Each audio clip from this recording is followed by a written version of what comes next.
कर्पूरगौरं करुणावतारं संसारिसारं भुजगेन्द्रहारं सदा वसन्तं हृदयार्धविन्दे भवं भवानी सहितं नमामि। हर हर महादेव। ओम नमः शिवाय। आप सभी पर महादेव जी की कृपा सदैव बनी रहे। आज की वीडियो में आप सुनेंगे श्रावण मास महात्म्य का 17वां अध्याय। आपने यदि अभी तक चैनल को सब्सक्राइब नहीं किया है तो चैनल को सब्सक्राइब जरूर कर लीजिए। आपको हमारे चैनल पर श्रावण मास की प्रत्येक दिन की कथाएं सुनाई जा रही हैं, तो ढेर सारा प्यार अपना जरूर दीजिएगा। तो आज के अध्याय में श्रावण मास की अष्टमी को देवी पवित्रारोपण, पवित्र निर्माण विधि तथा नवमी का कृत्य का वर्णन किया गया है।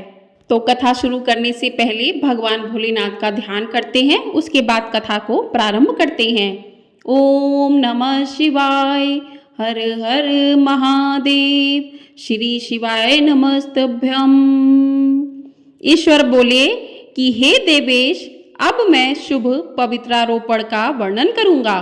सप्तमी तिथि को अधिवासन करके अष्टमी तिथि को पवित्र को अर्पण करना चाहिए। जो पवित्रक बनाता है उसके पुण्य फल को सुनिए।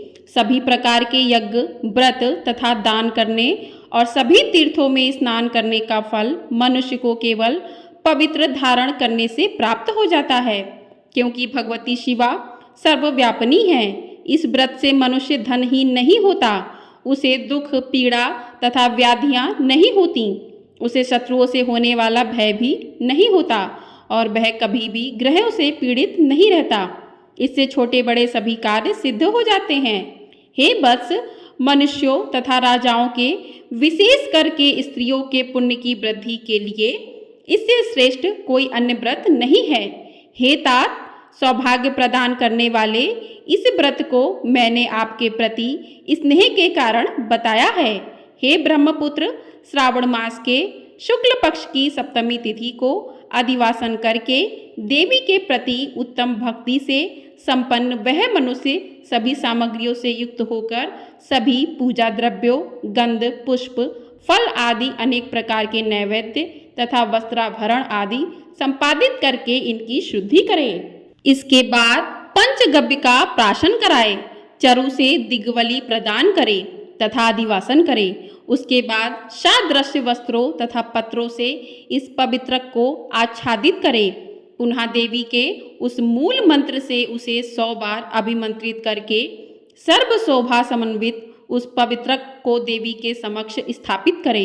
इसके बाद देवी का मंडप बनाकर रात्रि में जागरण करे और नट, नर्तक तथा वीरांगनाओं के अनेक विध कुशल समूहों और गाने बजाने तथा नाचने की कला में प्रवीण लोगों को देवी के समक्ष स्थापित करें। उसके बाद प्रातःकाल विधिवत स्नान करके पुनः बलि प्रदान करें।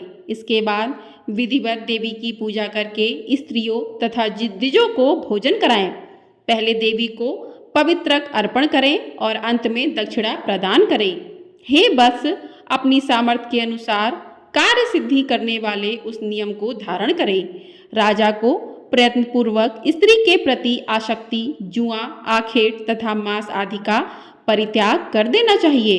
ब्राह्मणों तथा आचार्यों को स्वाध्याय का और वैश्यों को खेती का कार्य तथा व्यवसाय नहीं करना चाहिए। 7, 5, 3, 1 अथवा आधा दिन ही त्यागपूर्वक रहना चाहिए और देवी के कार्यों में निरंतर अपने मन में आसक्ति बनाए रखनी चाहिए।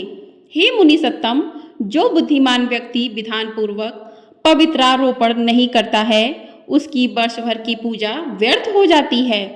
अतः मनुष्यों को चाहिए कि देवी परायण तथा भक्ति से संपन्न होकर प्रत्येक वर्ष शुभ पवित्रारोपण अवश्य करें। कर्क अथवा सिंह राशि में सूर्य के प्रवेश करने पर शुक्ल पक्ष की अष्टमी तिथि को देवी को पवित्रक अर्पित करना चाहिए। हे सनत कुमार, इसके ना करने में दोष होता है, इसे नित्य ही करना बताया गया है। सनत कुमार बोले कि हे देवों के देव, हे महादेव, हे स्वामिन, आपने जिस पवित्रक का कथन किया वह कैसे बनाया जाना चाहिए, उसकी संपूर्ण विधि भी बताइए। तभी शिव शंकर बोले कि हे सनत कुमार, सुवर्ण, ताम्र, चांदी, रेशमी वस्त्र से निकाले गए कुश, काश के अथवा ब्राह्मणी के द्वारा काटे गए कपास के सूत्र को तिगुना करके फिर उसका तिगुना करके पवित्रक बनाना चाहिए। उनमें 308 तारों का पवित्रक उत्तम और 270 तारों का पवित्रक माध्यम माना गया है। 180 तारों वाले पवित्रक को कनिष्ठ जानना चाहिए। इसी प्रकार 100 ग्रंथि का पवित्रक उत्तम, 50 ग्रंथि का पवित्रक माध्यम तथा 26 ग्रंथि का सुंदर पवित्रक कनिष्ठ होता है, अथवा 6, 3, 4, 2, 12, 24, 10 अथवा 8 ग्रंथियों वाला पवित्रक बनाना चाहिए, अथवा 108 ग्रंथि का पवित्रक उत्तम, 54 ग्रंथि का माध्यम तथा 27 ग्रंथि का कनिष्ठ होता है। प्रतिमा के घुटने तक का लंबा पवित्रक उत्तम, जंघा तक लंबा पवित्रक माध्यम तथा नाभि पर्यंत पवित्रक अधम कहा जाता है।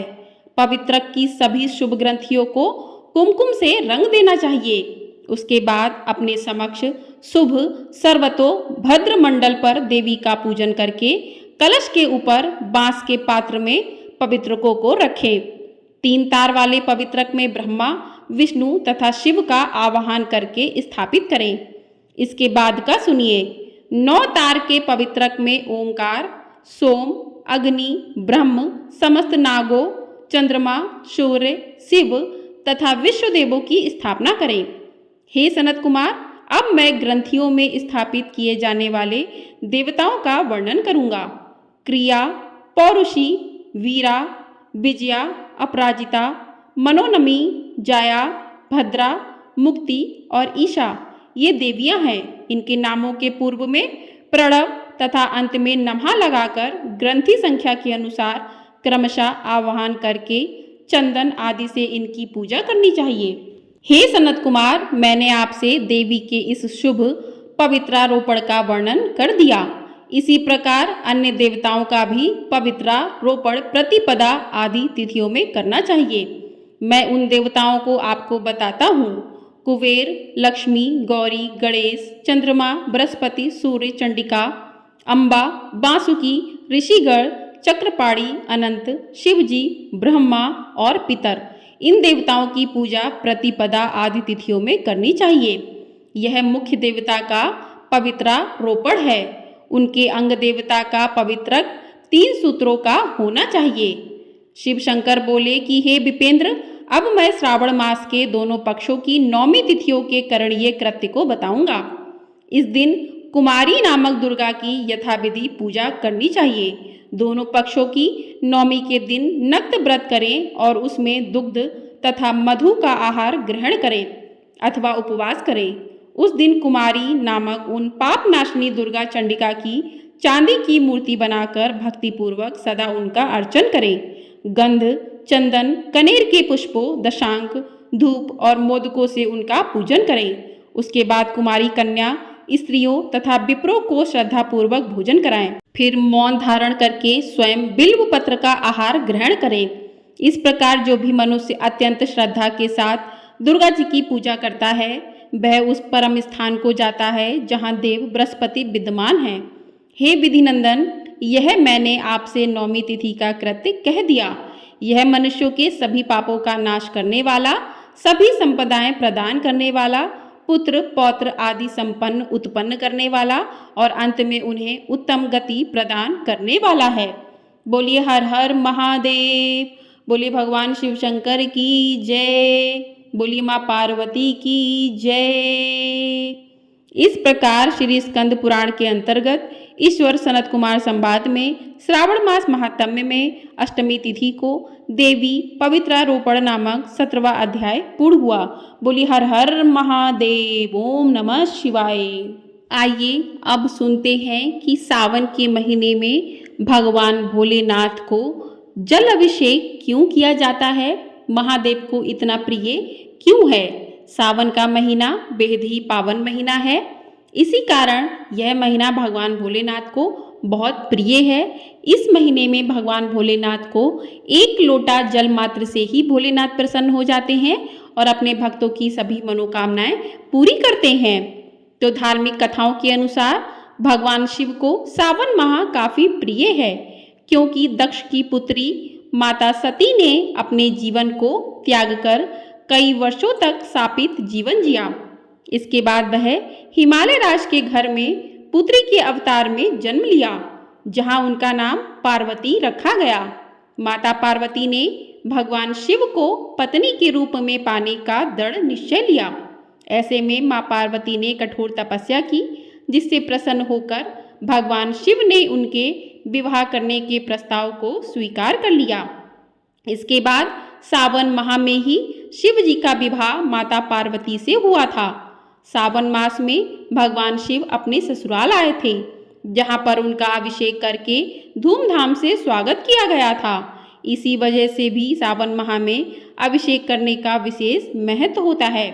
कहते हैं कि सावन माह में भगवान भोलेनाथ धरती पर आते हैं, तो इस सावन महीने में जो भी भक्त पूरे श्रद्धा भाव से भगवान भोलेनाथ का पूजन करते हैं, उनका जल अभिषेक करते हैं, रुद्राभिषेक करते हैं, तो उनके भक्तों की सभी मनोकामनाएं पूर्ण होती हैं और उनके घरों में सुख समृद्धि का वास होता है। तो भोलेनाथ तो बहुत ही भोले हैं, वो अपने भक्तों से बहुत ही जल्दी प्रसन्न हो जाते हैं और अपने भक्तों की सभी मनोकामनाओं को पूर्ण करते हैं। बोलिए हर हर महादेव, ओम नमः शिवाय। तो आपको ये वीडियो पसंद आई हो तो वीडियो को लाइक ज़रूर कर दीजिएगा। चैनल पर पहली बार आए हैं तो चैनल को सब्सक्राइब कर दीजिएगा। आपको हमारे चैनल पर सावन मास के प्रत्येक दिन की कथाएं भी सुनाई जा रही हैं, तो उनको भी अवश्य सुनिएगा। और आपको आज हमारे चैनल पर हरियाली तीज व्रत की कथा भी पड़ी है, उसे भी जाकर आप लोग सुन सकते हैं। आपने यदि व्रत किया है फिर भी सुनिए, और नहीं करते हैं फिर भी उस कथा को जरूर सुनना चाहिए। कहते हैं कि कथा को सुनने मात्र से ही, उसके बोल कान में पड़ने मात्र से ही भक्तों का उद्धार हो जाता है। तो इन कथाओं का भी आप श्रवण कर रहे हैं तो चैनल को ढेर सारा प्यार ज़रूर दीजिएगा। इन कथाओं को आप किसी भी समय सुन सकते हैं, जरूरी नहीं है कि आप पूजा के समय सुने। तो आप इन कथाओं का श्रवण किसी भी समय कर सकते हैं। भगवान भोलेनाथ के इन कथाओं को सुनिए और भगवान भोलेनाथ का आशीर्वाद आप सभी पर सदैव ही बना रहे। हर हर महादेव, ओम नमः शिवाय।